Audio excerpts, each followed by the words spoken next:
কী অবস্থা কালারটা। এটা আসলে কালামরিচ পাউডার দেওয়ার কারণে একটু কালারটা কালো হয়েছে। যেহেতু আমি মাছ ভুনা করবো, এতে একগুলো মিঠা মিঠা লাগবে, এই জন্য একটু কালামরিচ পাউডার একটা টমেটো।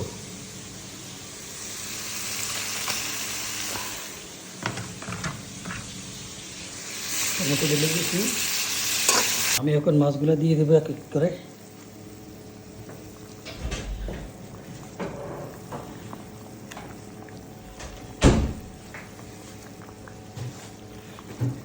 আমি এখন ধনের পাতা ঢেলে দেবো আমার মাছ বোনার মধ্যে।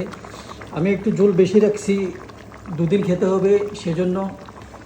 আবার রাসূল সাল্লাল্লাহু আলাইহি সাল্লাম বলছে একটু ঝোল বাড়াইয়া দাও, যদি পাশের বাড়ি কেউ থাকে, তো মাছ না দিতে পারলেও গোস্ত না দিতে পারলে একটু ঝোল হলেও তাকে খাওয়াইও।